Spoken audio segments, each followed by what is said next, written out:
Hello, everyone. Welcome to a new History of Poetry lecture by Jonathan Burness.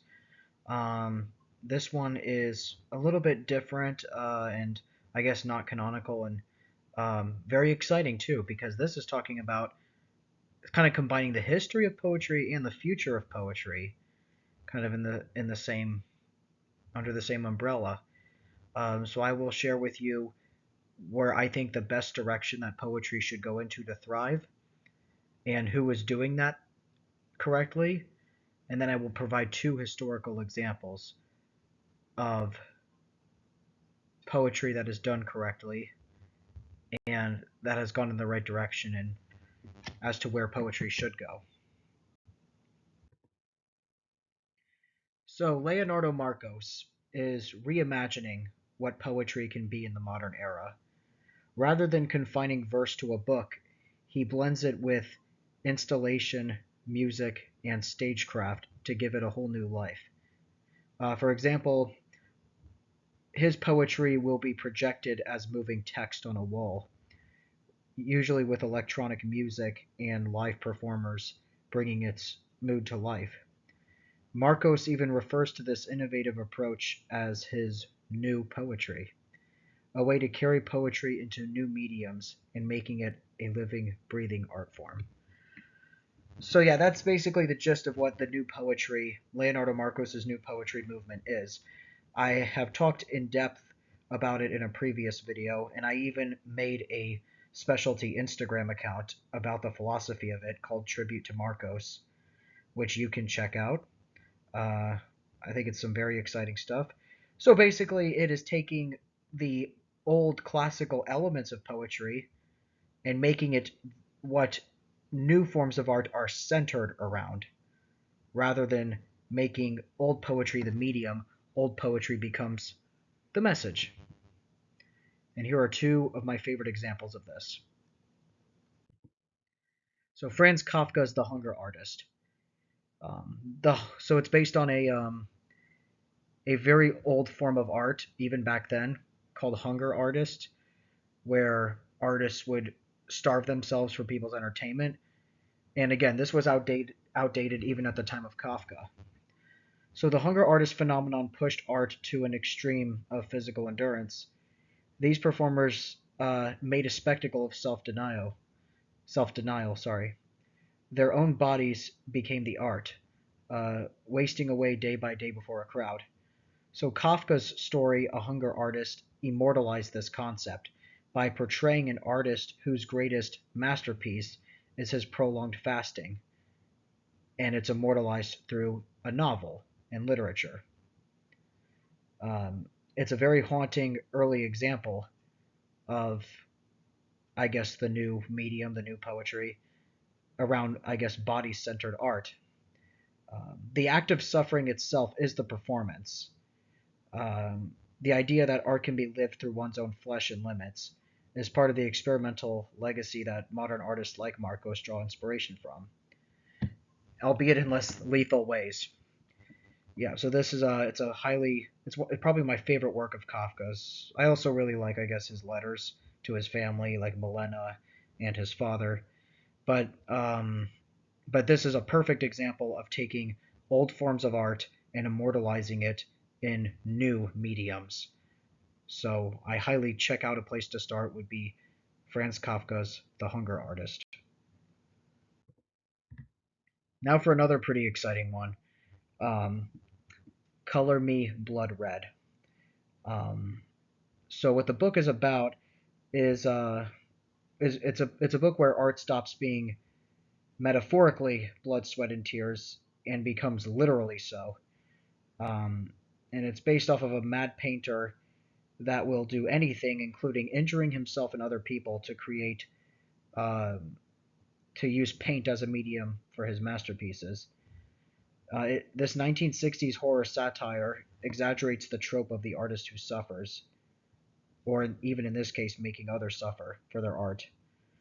It's a gory, over-the-top commentary on the idea um, of using the body as an art medium, and it is very clearly a tongue-in-cheek exploitation film. It reflects a real cultural intrigue, the notion that true art might demand extreme visceral commitment. It's the kind of boundary pushing ethos that, in a much more positive way, artists like Marco channel into their work today. Um, so yeah, this is about so this one's a little more intense, maybe even not so much in line with this philosophy, but I at least believe it's very similar because this is not merely um, taking old forms of art and immortalizing it in new mediums, but this is taking fictional, transgressive. There's no other way art like this could exist other than being fictionalized in something like a novel or a graphic novel or a comic. Um, and for that case, this is an excellent example of that. Color Me Blood Red.